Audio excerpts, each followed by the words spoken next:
अस्सलाम वालेकुम everyone, welcome to my new video. उम्मीद करती हूँ आप सब ठीक होंगे, खैर खैरियत से होंगे और खुशबाश होंगे और अपनी थकावट उतार रहे होंगे, क्योंकि जो ईद की थकावट है अब आहिस्ता आहिस्ता आहिस्ता आहिस्ता ही उतरेगी।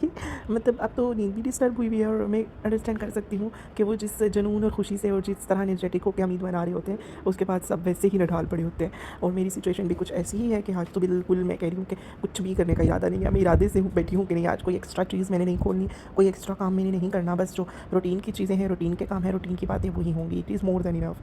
अच्छा, ये 29 रोज़ा की रात थी, यानी एक रोज़ा इसके बाद रहता था। तो मैंने आपको बताया था कि मुझे वो ईदी दिलवाने लेके जा रहे थे कि मैं आपको चूड़ियाँ लेके दूँगा और मैं आपको ईदी लेके दूँगा। तो क्योंकि इससे पहले जो मेरी ईदें यहाँ पर आई हैं, ऐसे अच्छा हम इकट्ठे नहीं थे, इनका आना होता भी था तो बिल्कुल ईद के करीब। तो उस तरह से हम कभी इस तरह शॉपिंग नहीं कर पाए।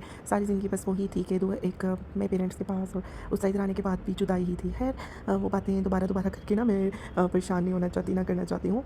हमने ईदी वगैरह ली, उसमें मैंने ड्रेसेस और सारी चीज़ें ली थी जो भी ज़रूरत थी। उसके बाद अच्छा, ज्वेलरी में ना मैं कहती थी मेरे पास है, ये भी मेरे पास है। जब ईद के दिन मेरे पास ना सिर्फ ये झुमके थे और कुछ ऐसा सच मैचिंग चीज़ें नहीं थी, तो ही वाज़ लाइक कि हाँ, जब मैं लेके दे रहा होता हूँ मेरे पास है। मतलब मुझे ना ऑब्सेशन नहीं है, मैं कहती हूँ इवेंट्स बंदा ले लेता है, क्या मैं ले लेके चीज़ें अंदर स्टोर करती रहूँ और फिजूल चीज़ें लेती रहूँ। मतलब मुझे ड्रेसेस का शौक है, मैं ड्रेस वगैरह ले लेती हूँ, लेकिन ये बैंगल्स और ये सारी चीज़ें क्योंकि मैं कहती हूँ मेरे पास जो मौजूद हैं तो मैं और चीज़ें ना लूँ। अब लोगों का ये होता है या नहीं है, बस लेनी है लेनी है लेनी है लेनी है। और मैं कहती हूँ नहीं, मेरे पास रखने की जगह नहीं होगी, फेंकनी पड़ेंगी, तो इससे बेहतर है कि कुछ चीज़ें जो ज़रूरत नहीं है ना ही लूँ, जो ज़रूरत है वो ले। अच्छा, फिर लास्ट रोज़ा की हेक्टिक रूटीन थी, जुम्मा का दिन था और हमने क्या किया कि जुम्मा पढ़ के हम ग्रॉसरीज़ करने चले गए। वहाँ से मैंने कहा चलो मुझे मेरा जो भी पार्लर वगैरह का काम है वो भी कर लूँगी। और ग्रॉसरीज़ करते-करते हमें तकरीबन असर के बाद का टाइम हो गया था और वो सँभालनी, उसके बाद स्वीट डिश बनानी, मतलब सुबह ईद थी और वो बहुत हेक्टिक डे था और ये आप देख सकते हैं। और इतना सामान फिर सब मैं कहती हूँ करना मुश्किल नहीं होता है शॉपिंग, उसे ला के ना वापस घर में सँभालना मुश्किल होता है। खैर, चाँद रात की रूटीन तो मैंने आपके साथ शेयर की थी, मेहंदी वगैरह की।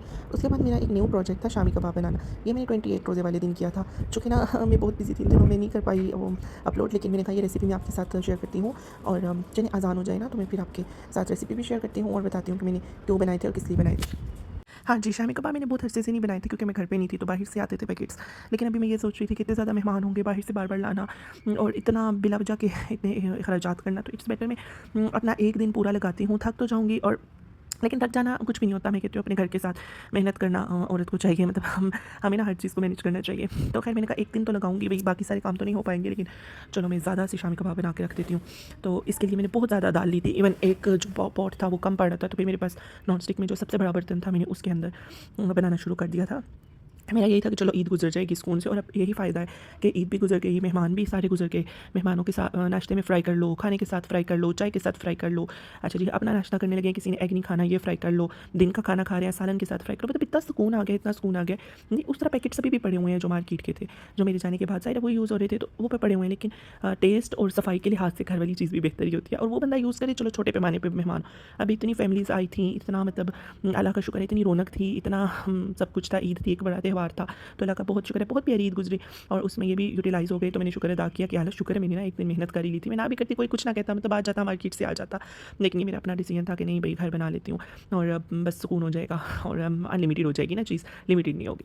मैंने एक बड़े से बर्तन में दाल और चिकन को बॉयल किया, उसके अंदर मैंने सारे basic spices, ginger garlic paste और खड़े मसाले शामिल कर दिए।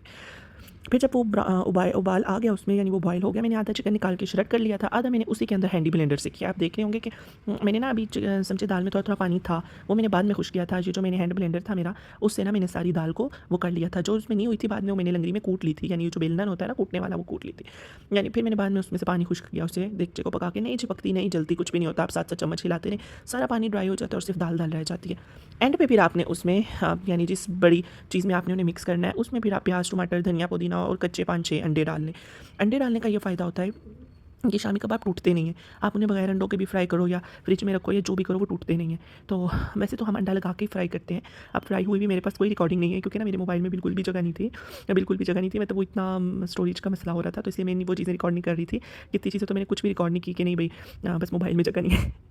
अच्छा, तो बस एंड पे बाकी सारी चीज़ें शामिल करके, अंडे शामिल करके, अंडे जब शामिल करो तो ज़ाहिर है मटेरियल थोड़ा-सा हो जाता है, ढीला-ढीला हो जाता है। उसको पंखे के नीचे आप घंटा के रख लें तो वो बिल्कुल ड्राई हो जाता है। बहुत ड्राई दाल भी ना हो, मैंने अक्सर ऐसे कबाब भी खाए हैं, बहुत ड्राई दाल होती है और वो नहीं अच्छे लगते। ऐसे मटेरियल जो होता है ना थोड़ा-सा ढीला-ढीला सा बना हुआ हो, तो उसमें ये होता है कि वो आपके ना ड्राइनेस नहीं आती। सारे काम के साथ साथ बर्तन जो गंदे हो रहे थे, मैंने कहा ये भी साफ़ कर लूँ रोज़े की हालत में। मैंने कहा नहीं, बाद में बहुत मुश्किल हो जाएगा करना। सारा सामान बना के मैंने रख लिया था, फिर इफ्तार का करना शुरू हो गए थे। इफ्तार वगैरह करके उसके बाद हमने कबाब बनाए थे। और कबाब मैं ऐसे बनाती होती हूँ ना कि मैं बटर पेपर ले लेती हूँ। बटर पेपर नहीं, आपके पास आप नॉर्मल जो आपके पास पॉलीथीन बैग यानी शॉपर्स होते हैं, आप वो भी लगा सकते हो। आपके पास अगर कॉइल है, फॉइल पेपर है, वो भी लगा सकते हो। जो भी हो आपके पास, शीट्स हैं, आपके पास कुछ भी है, आप इनके दरमियान लगा सकते हो। खैर मैंने बटर पेपर लिया था। एक डिश पे आप बटर पेपर लगा लें, ऊपर कबाब रखते जाएँ, फिर ऊपर बटर पेपर, फिर कबाब रखते जाएँ। मतलब in very limited place you can store all kebabs. और यहाँ पे फिर हमने कबाब जब बनाने शुरू किए। कबाब बनाने वाला वो तो है जो होती है, ये तो ऐसा स्टैंड सा होता है, क्या होता है, लेकिन ना उसमें बहुत देर से बनते हैं और चिपक जाते हैं, फिर उतारने मुश्किल होते हैं। तो अभी आप देखेंगे मटेरियल मैंने थोड़ी देर हवा के नीचे रखा था, तो बिल्कुल सही हो गया था, ड्राई हो गया था, मतलब नॉर्मल हो गया था। ना हाथों पे चिपक रहा था ना कुछ, बड़ी इजीली कबाब बन रहे थे। मतलब बिल्कुल ये वो होते हैं ना साइडों से टूटे टूटे, वैसे नहीं थे। इतनी आसानी से इतनी जल्दी बन रहे थे, मैं खुद हैरान थी। खैर बहुत देर बनाने के बाद भी मैंने देखा मटेरियल वहीं का वहीं है यार, ये कम ही नहीं हो रहा। मैं कह रही हूँ इतने कबाब बना चुकी हूँ, मटेरियल कम ही नहीं हो रहा। मटेरियल है कि बस उधर का उधर ही पड़ा हुआ है। तो खैर हमने बहुत सारे कबाब बना के उस तरह बटर पेपर लगाया, फिर कबाब, फिर बटर पेपर। और जब ये फ्रीज़ हो जाते हैं ना, तो फिर मैंने एक बाउल में निकाल लेती हूँ। फिर मैं सारे बाउल में इसी तरह कबाब रख के, फिर ऊपर बटर पेपर, वो फिर ईज़िली आप एक एक लेयर यूज़ करते जाएँ, ऊपर से पेपर या शॉपर निकाल के फेंकते जाएँ। मैं वो बात तो रिकॉर्ड नहीं कर पाई जब मैं इसमें अंडे शामिल कर रही थी, धनिया पुदीना शामिल कर रही थी, लेकिन आपने वो शामिल करने हैं कच्चे अंडे। और ये देखिए आपको चिकन भी नज़र आ रहा होगा, यानी श्रेड करने का ये फ़ायदा होता है ना कि वो नज़र आ रहा होता है, वो बाकायदा फ़ील होता है। और जो मैंने ब्लेंड किया बीच में, उसका ये फ़ायदा होता है कि टेस्ट आ जाता है, मतलब दाल के साथ साथ बराबर बराबर चिकन का टेस्ट आ रहा होता है। हर चीज़ का टेस्ट होता है ना, सादी दाल तो कौन इतनी खा सकता है। सादी दाल तो मैं कहती हूँ कि बिल्कुल भी नहीं खाई जाती, और जब तक उसके अंदर टेस्ट ना हो। लोग वो करते हैं सिर्फ सादा सी दाल करके वो कर लेते हैं, यानी मार्केट से भी अगर आप लाएँ तो फिर नहीं, लेकिन हमने जो मार्केट से लाए थे वो बहुत मज़े के थे, बहुत मज़े के थे। इवन आखिर में हमें शक था कि ये मार्केट वाले कहीं मरी हुई मुर्गियों के तो नहीं बनाते।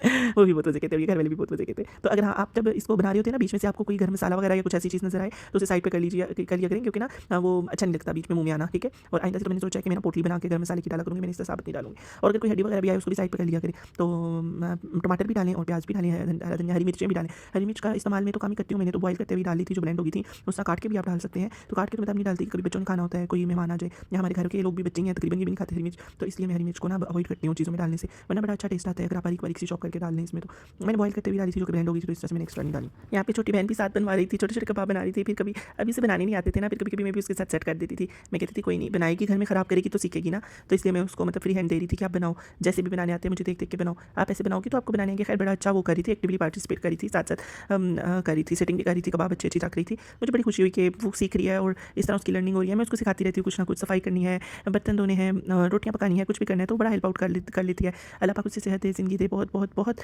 ट्राई करती है कि हर चीज़ सीखे, लेकिन अभी उस तरह से परफेक्शन नहीं आ सकती है। ज़ाहिर है ये चीज़ एक्सपीरियंस के साथ आती है। अभी मुझे भी उस तरह से परफेक्शन नहीं है, मुझ में भी जिस तरह मामा में है, और छोटी बहन में भी उस तरह परफेक्शन नहीं होगी जिस तरह मुझ में होगी। तो वो जब करेगी प्रैक्टिस करती रहेगी और इंशाल्लाह वो बहुत जल्द सीख जाएगी। लेकिन उसने मेरे साथ कबाब भी काफ़ी बनवाए थे, लेकिन ना उसका एक इशू है कि वो जब मैं और मामा काम कर रहे होते हैं वो किचन में नहीं आती, और जब वो काम कर रही होती है हम किचन में जाए वो बाहर चली जाती है। मतलब वो ना अभी तक इत्तेफाक करके हमारे साथ काम नहीं करती। वो कहती है बस मैं अकेली करूँ जो करूँ, और उसे जब हम कहते हैं ना ये चीज़ ऐसे नहीं ऐसे करो, कहती नहीं मुझे पता है आप लोग छोड़ दो। तो उसकी इस नेचर से ना हम बड़ा इंजॉय करते हैं, हंस रहे होते हैं कभी कभी, तो उसे सिखा भी देते हैं। तो खैर जब फिर मामा आएंगे नहीं, अभी तो बहुत सारा सामान रहता है, बहुत देर से आप लोग बना रही हो, अभी तक बने ही नहीं है, तो चलो बेटा मैं आपके साथ बनवाती हूँ। तो उठ के चली गई थी। फिर मैंने बोला, मैंने कहा आप इतने अच्छा कबाब बना रही थी, वापस आ जाओ कबाब बनाओ। तो मैं उस टाइम ये चाह रही थी कि किसी तरह से ये कबाब खत्म हो और बस डांट छुटे। अच्छा नहीं, ये ना सॉरी मैंने आपको गलत बता दिया, ये कबाब बनाने के बाद उसी दिन हम गए थे शॉपिंग पे रात को, 29 रोज़े वाला दिन था ये कबाब बनाए, दिन में सारे बनाए, रात में ये सारे इस तरह गोल गोल किए। इसके बाद मैंने हांडी बनाई थी सहरी के लिए, आखिरी रोज़े के लिए। इसके बाद हम 10 बजे मार्केट गए थे। वीडियो के स्टार्ट में मैंने कह दिया था ना कि 28 रोज़े वाले दिन मैंने बनाए थे, लेकिन ये 29 पे बनाए थे। सुबह ये सारा काम शुरू किया था और इफ्तार वगैरह करके बर्तन शर्तन सारे सेट करके और नमाज़ पढ़ के, उसके बाद इशा से पहले पहले ये बना रही थी। और सारे मर्द हज़रात जो थे इशा की नमाज़ पढ़ने गए थे और तरावी पढ़ने गए थे, आखिरी तरावी थी। तो ये लोग जब आए 10 बजे, फिर उन्होंने मुझे कहा चलिए मैं आपको मार्केट लेके जाता हूँ, मैंने आपको ईदी लेके देनी है। फिर मैंने कहा अच्छा मैं थोड़ी सी हांडी बना लूँ। खैर वो मामा ने बाद में फ्राई वगैरह कर लिया था। मैंने मलाई बोटी बनाया था, मतलब चिकन में मलाई शलाई शामिल करके और क्रीम शामिल करके, जो मार्केट की होती है वो भी घर की जो होती है वो भी, और उससे बड़ा अच्छा सा जिंजर गार्लिक और लहसुन। वो मैंने रिकॉर्ड नहीं किया क्योंकि ना ये शामी कबाब बनाते ही मेरे मोबाइल की जो स्टोरेज थी ना वो बिल्कुल खत्म हो गई थी, तो मैंने फिर क्लिप्स नहीं रिकॉर्ड किया। मैंने कहा नहीं जी। बस इसके बाद हम शॉपिंग पे चले गए थे और रात को 2 बजे तकरीबन वापस आए थे, और वही बस से शॉपिंग देखते करते सहरी हो गई। मतलब इन दिनों इतनी हेक्टिक रूटीन रही है, 28, 29, 30 ये 3 रोज़े, फिर ईद के पहले 2, 3, 4 दिन, चौथा दिन आज है ना कि चौथा दिन आज बनता है कि पाँचवां बनता है। तो मतलब वो इतने हेक्टिक के सारे दिन थे ना कि उसमें कुछ समझ नहीं आया कैसे के सारे दिन थे, लेकिन बहुत बहुत बहुत मज़े के दिन थे। मसरूफियत एक बहुत बड़ी नेमत है और मैं तो अल्लाह का शुक्र अदा करती हूँ कि कोई ना कोई मसरूफियत होनी चाहिए। खाली दिमाग शैतान का घर, और जब इंसान खाली रहता है ना तो उसको ऐसी अजीबो गरीब सोच आती है, अजीबो गरीब बातें होती है। खैर बाकी से सारे क्लिप्स जो हैं वो मैं पहले वीडियो में शेयर कर चुकी हूँ। यहीं पे वीडियो को एंड करती हूँ। अपना बहुत ख्याल रखिएगा, मिलते हैं नेक्स्ट वीडियो में। अल्लाह हाफिज़।